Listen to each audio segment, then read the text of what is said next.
آج اسی تمام تر معاملے پر بات کرنے کے لیے جمعیت اہل حدیث پاکستان کے سربراہ علامہ شام الہی ظہیر صاحب ہمارے ساتھ موجود ہیں. بہت شکریہ علامہ صاحب آپ کے وقت کا. علامہ صاحب، عید کے موقع پر آتے ہی جب یہ نئی بحث چھڑ جاتی ہے، حقوق العباد لوگوں کو یاد آ جاتے ہیں، اور ایک مخصوص طبقہ ہے وہ ہر دفعہ یہ بات کہتے ہوئے ہمیں نظر آتا ہے کہ کسی قربانی کرنے سے بہتر ہے کسی کی بیٹی کی شادی کروا دیں، کوئی پانی کا کولر لگوا دیں، کسی غریب کو جو ہے راشن لے کر دے دیں. تو سر، اس موقع پر ہی آ کے یہ باتیں کیوں یاد آتی ہیں؟ آپ کیا سمجھتے ہیں یہ چیزیں بھی مناسب ہیں؟ اس کے بدلے میں یہ بھی کیا جا سکتا ہے؟ اسلام کیا رہنمائی کرتا ہے؟ مجاہد بھائی، بنیادی طور کے اوپر آپ نے یہ جو سوال کیا یہ بڑا ویلڈ اور جائز ہے. آپ خود بتائیں کہ عید قربان ہی کے موقع کے اوپر اس طرح کے سوال کیوں اٹھائے جاتے ہیں، یا حج کے موقع کے اوپر یا کسی بھی نیکی کے شعار کے اوپر یہ سوال اٹھائے جاتے ہیں؟ ورنہ تو یہ سوال اٹھائے نہیں جاتے. میں آپ سے کاؤنٹر سوال پوچھتا ہوں کہ یہ سوال 1 لاکھ روپے کا اینڈرائیڈ موبائل خریدتے وقت کیوں نہیں اٹھایا جاتا کہ 1 لاکھ کے بدلے میں بیٹی کا جہیز بنا دیا جائے؟ یا پی سی اور اواری کے اندر کھانا کھاتے وقت 20-25 ہزار روپے کا جو بل بنتا ہے اس وقت یہ سوال کیوں نہیں اٹھایا جاتا کہ 20-25 ہزار کی بجائے مسجد میں کولر لگا دیا جائے یا عوام کو کولر فراہم کر دیا جائے؟ تو بنیادی طور کے اوپر آپ خود بتائیں کہ ویلنٹائنز ڈے کے اوپر دنیا میں کروڑوں ڈالر لگ جاتے ہیں، اس کیک، ان بیلونز کے اوپر یہ سوال کیوں نہیں اٹھایا جاتا؟ میں یہ سمجھتا ہوں کہ نیکی کے کسی بھی کام کا دوسرے کام کے ساتھ موازنہ کرنا قطعاً درست اور جائز بات نہیں. ہاں، بچی کا جہیز بھی بننا چاہیے اور سیمنٹ کی بوری بھی مسجد میں دینی چاہیے اور واٹر کولرز بھی لگنے چاہیے، لیکن شاعر اسلام کے اوپر یہ جو ایک لبرل مافیا، اگر میں اس کو کہوں تو یہ بات بے جانی ہوگی کہ یہ خاص طور کے اوپر جب شاعر اللہ کی بات ہوئے، قربانی کی بات ہو، حج کی بات ہو، زکوٰۃ کی بات ہو، رمضان میں ڈونیشن کی بات ہو، حالانکہ رمضان کا جو انفاق فی سبیل اللہ سارا کا سارا غریب لوگوں کے پیٹ میں جا رہا ہوتا ہے، لیکن ان کا پیٹ درد ختم نہیں ہو سکتا. اور یہ جو ان کا اعتراض ہے، میں یہ سمجھتا ہوں کہ یہ بالکل بھی جائز نہیں ہے، بالکل بھی ویلڈ نہیں ہے. اور نیکی کے کام دیکھیں، حج ہے، حج ایک اپنا شعار ہے، قربانی ایک اپنا شعار ہے. جس ایام میں جو نیکی کا کام ہو اس کو قطعاً اس طرح کنڈیم نہیں کرنا چاہیے، بلکہ اس کی حوصلہ افزائی کرنی چاہیے.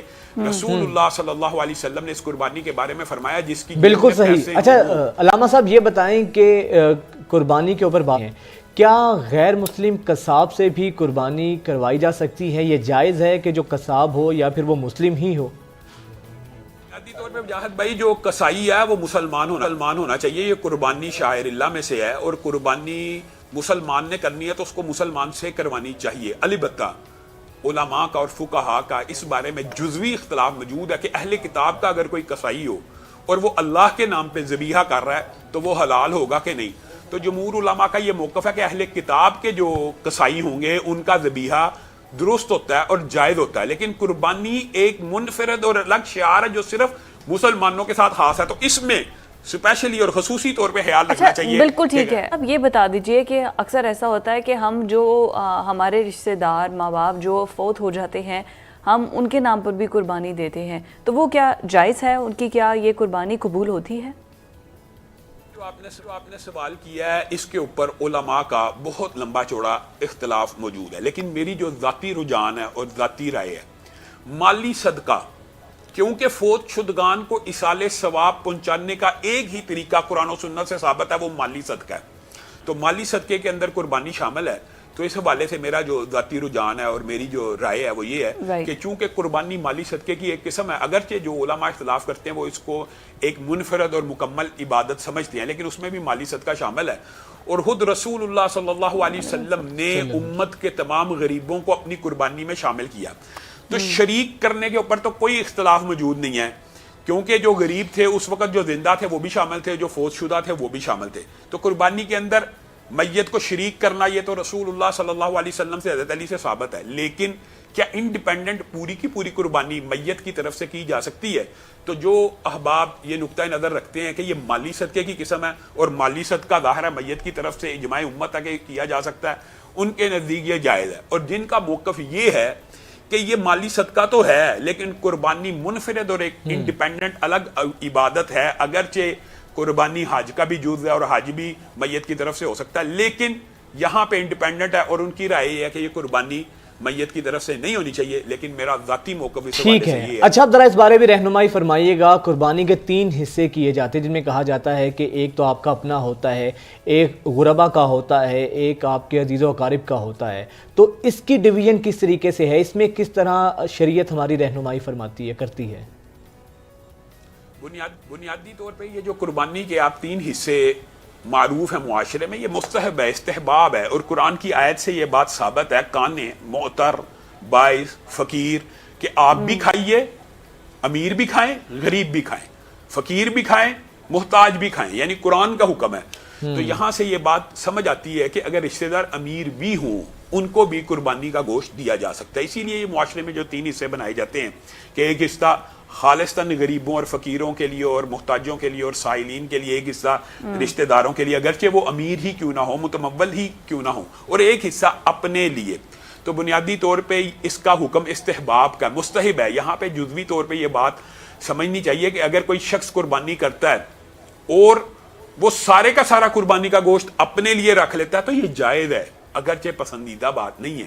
اور اگر وہ سارے کا سارا بانٹ دیتا ہے تو بھی جائز ہے، اور اگر اس میں سے کچھ کھا لیتا ہے تو بھی جائز ہے. خود رسول اللہ صلی اللہ علیہ وسلم نے قربانی کے مطلب ہر طریقے سے رہنمائی تو کی علیہ وسلم. بٹ علامہ صاحب یہ بتائیے گا کہ ہم جس طرح بھی ذکر کر رہے ہیں، اکثر ہوتا یہ ہے کہ شو آف کیا جاتا ہے، جو قربانی کا گوشت بانٹنا ہوتا ہے وہ اس کے گھر دے، اس کے گھر جو ارد گرد جو اپنا محلہ ہے نا اسی کو بس دے دیتے ہیں، اور جو حصے جس طرح سے ہمارے شریعت نے ہمیں بتایا ہم اس پر عمل نہیں کرتے.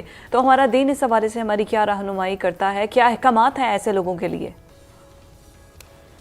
بنیادی طور پہ انما الاعمال بالنیات. یہ دیکھیں اگر ایک بچہ جانور کو گھمانے پھرانے نکلتا ہے اپنے شوق رغبت سے کہ میں جانور کو چرا لاؤں، اور وہ تو ثواب کا کام ہے، وہ تو نیکی کا کام ہے کہ قربانی کے جانور کو پال رہا ہے، لیکن اس کا سارے کا سارا دار و مدار نیت کے اوپر ہے. اگر نیت یہ ہو کہ میں نے لوگوں کو دکھانا ہے اور میری قربانی کا جانور بڑا موٹا تازہ ہے اور میں نے لاکھوں کا خریدا ہے، تو یہ تو پھر انما الاعمال بالنیات کے تحت ہے نا. اگر اس کی نیت میں ریاکاری شامل ہے، حتیٰ کہ ریاکاری تو اتنا خطرناک مرض ہے کہ اگر آپ نماز پڑھ رہے ہوں، اللہ کے لیے مسجد میں آئے اور دوران نماز آپ کو یہ خیال آئے کہ فلاں شخص مجھے دیکھ رہا ہے، اپنی نماز کو عمدہ بنا لیں اور سجدوں کو رکوع کو طویل کر لیں، تو اس میں بھی ریاکاری شامل ہے. کجا یہ کہ انسان قربانی کا جانور لوگوں کو دکھاتا پھرے اور لوگوں کو احساس کمتری کا شکار بھی کرتا پھرے اور ریاکاری بھی کرتا پھرے. تو اللہ رب العزت نے تو واضح طور پہ کہہ دیا کہ مجھے نہ قربانی کا گوشت اللہ کو گوشت پہنچتا ہے یا اللہ کو خون پہنچتا ہے، نہیں، اللہ کو تمہارے دلوں کا تقویٰ پہنچتا ہے کہ جس نیت سے تم نے اللہ کے راستے میں پیسے خرچ کر کے یہ قربانی خریدی کہ کسی غریب کے منہ میں بھی نوالا چلا جائے، میرے گھر والوں کے منہ میں بھی نوالا چلا جائے، میرے رشتہ داروں کے منہ میں بھی نوالا چلا جائے. اللہ کو یہ نیت درکار ہے اور یہ تقویٰ درکار ہے قربانی کے اندر کہ اگر ضرورت پڑے اللہ کے لیے پیسوں کو قربان کیا، جانوروں کے گردنوں کے اوپر چھری کو چلا دیا، اگر ضرورت پڑے گی اپنی خواہشات نفسانی کے اوپر بھی چھری کو چلا دوں گا. بے شک، بالکل بجا فرمایا. علامہ صاحب ذرا اس بارے بھی رہنمائی فرمائیے گا، شریعت گوشت کو ذخیرہ کرنے کے حوالے سے کیا کہتی ہے؟ اور یہ بھی کہا جاتا ہے کہ شاید محرم الحرام سے پہلے گوشت ختم کرنا قربانی کا ضروری ہے. بنیادی طور پہ یہ جو سوال کیا جاتا ہے قربانی کے گوشت کا ذخیرہ کرنے کے بارے میں، تو اس کے حوالے سے جو حدیث مشہور ہے وہ وقتی ہے کہ رسول اللہ صلی اللہ علیہ وسلم کے دور میں ایسا معاملہ آیا، رسول اللہ صلی اللہ علیہ وسلم نے منع فرما دیا تاکہ لوگ کھائیں، لیکن جب وہ حالات گزر گئے تو خود رسول اللہ صلی اللہ علیہ وسلم سے بھی ذخیرہ ثابت ہے. گویا اگر کوئی شخص 4-5 قربانیاں کر رہا ہے، ان میں سے ایک قربانی کو یا جتنا بھی وہ چاہتا ہے اور سمجھتا ہے کہ میں اپنے گھر والوں کے لیے رکھ لوں، اس کو ذخیرہ کرنا 100% جائز اور درست بات ہے. اور یہ باتیں معاشرے میں غلط العام ہے کہ جی محرم کے اندر ختم ہو جانا چاہیے، محرم سے پہلے ختم ہو جانا چاہیے، محرم کے دوران ختم ہونا چاہیے. اس کے بعد بھی اگر کوئی بندہ فریج میں فریزر میں، آپ کو پتہ ہمارے معاشرے میں تو عید قربان کے موقع کے اوپر فریزر مہنگے ہو جاتے ہیں، لیکن ہے یہ تو میں نے ایک تمثیلاً بات کی ہے. ذخیرہ کرنے کی ممانعت جو ہے وہ اگر معاشرے میں افلاس ہو، غربت ہو، قحط سالی ہو اور لوگوں کے گھر میں نوالا ہونا ہو، پھر تو کلی طور پہ ذخیرہ منع ہے. اور اگر تو پھر کرنا ہی نہیں چاہیے نا. ایبسولوٹلی علامہ صاحب آپ کی بات بالکل ٹھیک ہے. مجھے یہ بھی ہماری رہنمائی کر دے کہ جنہوں نے قربانی کرنی ہوتی ہے اکثر ایسا ہوتا ہے کہ مرد خاص طور پر ناخن نہیں تراشتے، بال نہیں کٹواتے، تو اس کا ثواب کیا ملتا ہے؟ ہمارا دین کس طرح سے ہماری رہنمائی کرتا ہے؟ رسول اللہ صلی اللہ علیہ وسلم کی یہ جو حدیث ہے کہ جب پہلی کا چاند آئے تو تم اپنے ناخن اور بال وغیرہ تراش لو، اور اگر تم قربانی کے دن وہ قربانی کرنے کے بعد کاٹو گے تو تمہیں دوہرا اجر ملے گا۔ یہ حدیث صحیح ہے، یہ بات سر آنکھوں پہ ہے۔ لیکن جو آپ نے سوال کیا یہاں سے یہ ثابت ہوتا ہے کہ آپ یہ پوچھنا چاہتے ہیں کیا یہ حلال ہے، حرام ہے، یا اس کا حکم کیا ہے۔ تو بنیادی طور پہ جس شخص نے قربانی کرنی ہو وہ بھی نہ کاٹے، اور جس نے نہیں کرنی وہ بھی نہ کاٹے، تو وہ قربانی والے دن کاٹ لے گا۔ جس نے نہیں کرنی اس کو ایک قربانی کا اجر و ثواب مل جائے گا، اور جس نے کرنی ہے اس کو دوہرا اجر و ثواب مل جائے گا۔ لیکن کیا یہ فرض ہے؟ تو یہ ہرگز فرض نہیں، یہ ایک مستحب عمل ہے، ایک نیکی کا عمل ہے جس میں ترغیب رسول اللہ صلی اللہ علیہ وسلم کی طرف سے موجود ہے، تاکید موجود ہے۔ لیکن اگر کوئی کاٹ لیتا ہے، اگر کوئی، اصل میں یہ بھی دیکھیں کہ یہ آپ کو حاجیوں کے قریب تر لانے کی ایک جستجو ہے کہ آپ تو حج پہ نہیں جا سکے، لیکن حاجی جو اعمال کر رہا ہے آپ اس کے قریب تر ہوتے چلے جائیں۔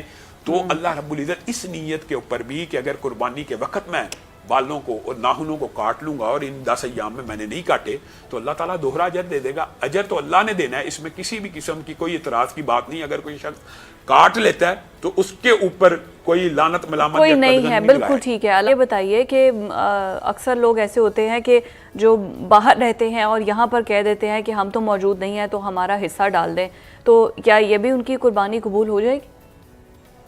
کوئی شخص ہے وہ آپ کو قربانی کا حصہ یا پیسے بیچتا ہے تو اس نے آپ کو وکیل مقرر کیا، شریعت میں اس کے لیے اصطلاح وکیل استعمال ہوتی ہے۔ تو وکیل قربانی کرنے والے کی طرف سے جس نے پیسے دیے ہیں اس کے اوپر وہ احکامات وکیل کے اوپر لاگو ہوں گے، قربانی کرنے والے کی طرف سے لاگو نہیں ہوں گے۔ مثلا عید کی نماز سے پہلے قربانی کرنا جائز نہیں ہے۔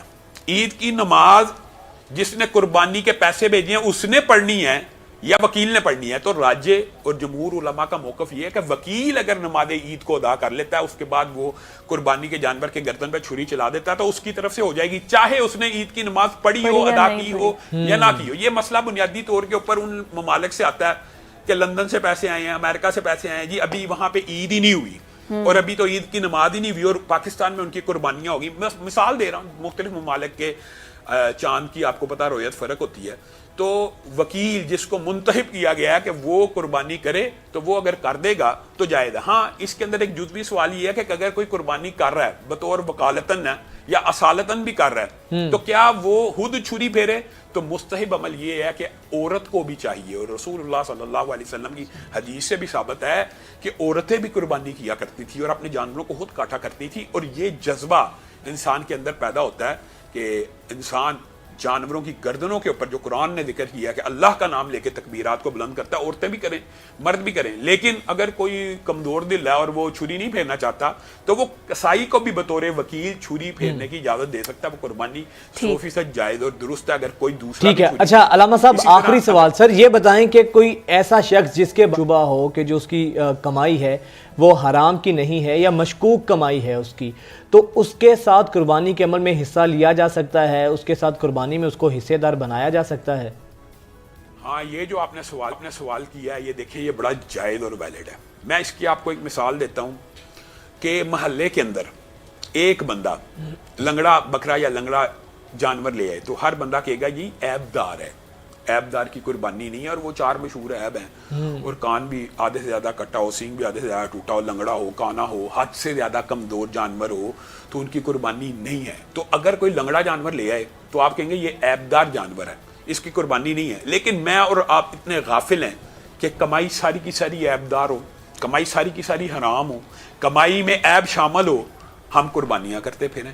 یعنی اگر قربانی کرنے سے بہتر ہے، یہ میں شرع صدر سے بات کر رہا ہوں، ایک بندے نے حرام کی کمائی سے اگر قربانی کرنی ہے اس کے لیے 100% بہتر یہ ہے پہلے حرام چھوڑے۔ حرام کا چھوڑنا اس قربانی سے زیادہ بڑا اجر و ثواب ہے۔ اور یہ تو رسولوں کو اللہ تعالیٰ نے حکم دیا کہ کلوا من الطیبات واعملوا صالحا، کہ حلال کھاؤ پھر نیک عمل کرو۔ اور پھر یہ انسانوں کے لیے بھی ہے کہ سارے انسان حلال کھائیں پھر نیک عمل کریں۔ تو گویا نیکی کا کوئی بھی عمل اس وقت تک قابل قبول ہی نہیں اگر بندے کی کمائی حلال کی نہیں ہے۔ تو اگر انسان کی کمائی حرام کی ہے تو اس کا کوئی نیکی کا عمل قبول نہیں ہے۔ تو ایسے حرام کی کمائی کے جو لوگ مبتلا ہوتے ہیں وہ کسی قربانی کے اندر حصہ ڈالیں تو اس سے ٹھیک ہے، اس بات کا بھی خیال رکھنا چاہیے۔ بہت شامل الہی ظہیر صاحب صدر جمعیت اہل حدیث پاکستان ہمارے ساتھ موجود تھے۔ قربانی کے حوالے سے بڑی خوبصورت آپ نے بات کی۔